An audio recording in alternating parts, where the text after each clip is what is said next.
नमस्कार, जय हिंद दोस्तों। इस वक्त की सबसे ताज़ा और बड़ी खबर में आप सभी का स्वागत है दोस्तों। तमिलनाडु के राज्यपाल की पाकिस्तान को सबसे बड़ी चेतावनी, बंदूक का जवाब बंदूक से मिलेगा, कांग्रेस को भी घेरा। जी हां दोस्तों, एक बड़ी और अहम खबर आपको दे देना चाहते हैं। उससे पहले आपको बता दें कि अगर आपने अभी तक हमारे चैनल को सब्सक्राइब नहीं किया है तो नीचे लाल बटन दबाकर चैनल को सब्सक्राइब जरूर कर लें।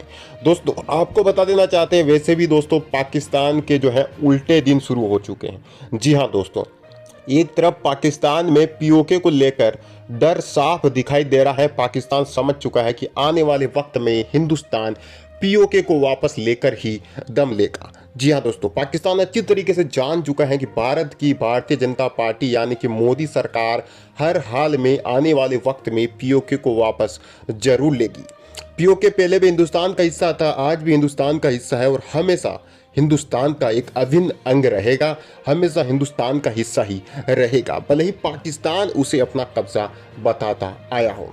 अब आपको बता दें, तमिलनाडु के राज्यपाल RN रवि ने पाकिस्तान को आतंकी गतिविधियों के लिए कड़ी चेतावनी दी है। उन्होंने कहा है कि बंदूक का इस्तेमाल करने वाले लोगों से बंदूक से ही निपटा जाएगा। उन्होंने कहा है कि देश विरोधी गतिविधियों में संलिप्त लोगों के साथ किसी तरह की बातचीत नहीं करनी चाहिए।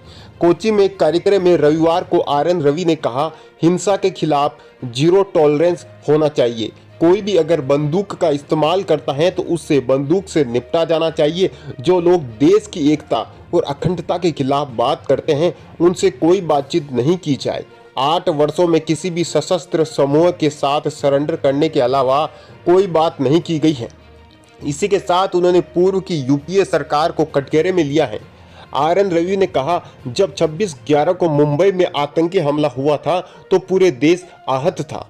मुट्ठीभर आतंकियों द्वारा देश अपमानित हुआ था। हमलों के 9 महीनों के भीतर हमारे तत्कालीन प्रधानमंत्री और पाकिस्तान के PM ने एक संयुक्त विज्ञप्ति पर हस्ताक्षर किए थे, जिसमें कहा गया था कि दोनों देश आतंकवाद के शिकार हैं।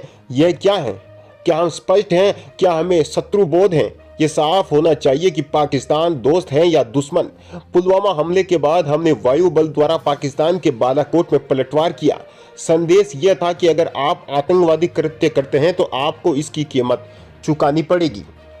वहीं दोस्तों आपको बता दें, RN रवि ने कहा कि पूर्व PM अटल बिहारी वाजपेयी से लेकर प्रधानमंत्री मोदी तक ने अमन की आशा के तहत पाकिस्तान से संबंध बहाल करने का प्रयास किया, लेकिन बदले में क्या मिला?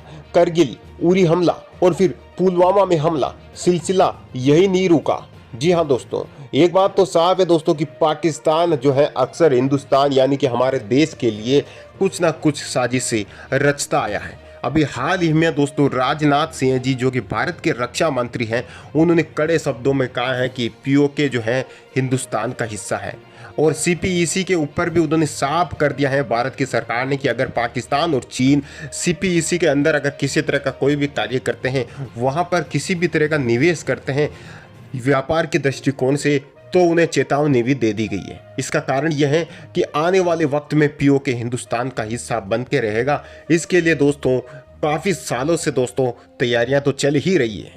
दूसरी तरफ पाकिस्तान के जहन में जो डर बैठ चुका है वो अभी तक भी बैठा हुआ है, क्योंकि पाकिस्तान अच्छी तरीके से जानता है कि हिंदुस्तान की सेना भी दोस्तों किसी से कम नहीं है।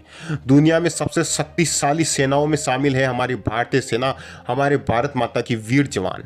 ऐसे में दोस्तों सवाल यही उठता है कि आखिर कब वो तारीख आएगी जब पीओके एक बार फिर से हिंदुस्तान का हो जाएगा और तिरंगा लहरा दिया जाएगा। तो दोस्तों आपको बता दें, पीओके जो है शुरू से ही हिंदुस्तान का ही हिस्सा है, सिर्फ पाकिस्तान उसे अपना कब्जा बताता है। यानी कि वो दिन दूर नहीं जब पीओके पूरी तरीके से भारत की झोली में आ जाएगा और पाकिस्तान देखता रह जाएगा। ना सिर्फ पाकिस्तान बल्कि पीओके को वापस लेते ही एक ही तीर से दोस्तों 2 निशाने लगा दिए जाएंगे, क्योंकि चीन भी हजारों अरबों खरब डॉलर का निवेश पीओके के आसपास कर चुका है। ऐसे में दोस्तों जब भी पीओके हिंदुस्तान का हिस्सा बनेगा तो इसमें ना सिर्फ पाकिस्तान को नुकसान होगा बल्कि चीन को भी भारी मात्रा में नुकसान का सामना करना पड़ सकता है। इसीलिए दोस्तों हिंदुस्तान ने अभी कुछ समय पहले ही पाकिस्तान और चीन को कहा था कि पीओके के अंदर किसी तरीके के कार्य स्वीकार नहीं किए जाएंगे, क्योंकि पीओके हिंदुस्तान का अभिन्न अंग है।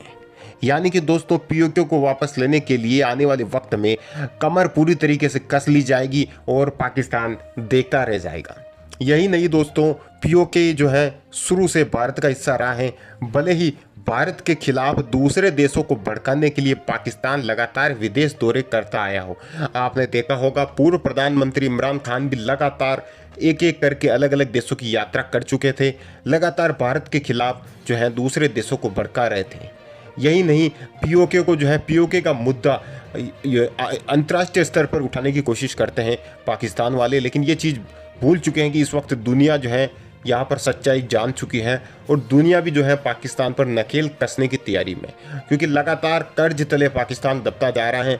और दबेगा क्यों नहीं, क्योंकि दोस्तों पाकिस्तान कर्ज लेता है और फिर आतंकियों को पालता है, उन्हें खिलाता है, बड़ा करता है, उनके हाथ मजबूत करता है, यानी कि विदेशी देशों से कर्ज लेकर आतंकियों को हथियार मुहैया कराता है पाकिस्तान। और फिर वही आतंकी कश्मीर के रास्ते हिंदुस्तान में घुसने की कोशिश करते हैं। लेकिन जब से धारा 370 हटाई गई है तब से कहीं आतंकियों को नेस्तनाबूद कर दिया गया है।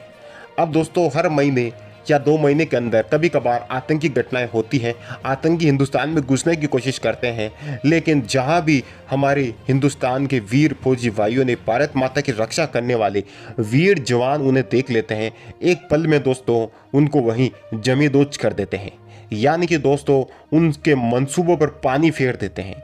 पूरी तरीके से आतंकियों की कमर तोड़ के रख दी है हमारे हिंदुस्तान के वीर जवानों ने।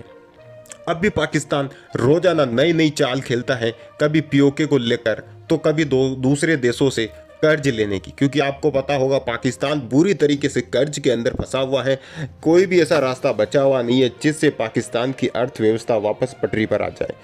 जब से इमरान खान, पूर्व प्रधानमंत्री इमरान खान ने यहाँ पर जो है इस्तीफा दिया है, यानी कि जब से उनकी सरकार गिरी है, तब से दोस्तों पाकिस्तान की हालत और बद से बदतर हो गई है।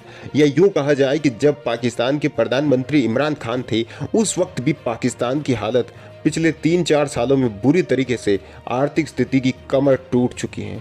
गरीबी और महंगाई हर तरफ बढ़ी हुई है। दोस्तों महंगाई और बेरोजगारी हर देश में इस वक्त बढ़ी हुई है, दुनिया के हर देश में महंगाई बढ़ी है, लेकिन पाकिस्तान के अंदर बहुत ही बुरे हालात हैं, क्योंकि पाकिस्तान ने कभी डेवलपमेंट और विकास कार्यों पर ध्यान दिया ही नहीं। पाकिस्तान ने हमेशा आतंक को बढ़ावा दिया है, नई नई साजिश रचकर दूसरे देशों को नुकसान पहुंचाने की कोशिश की है।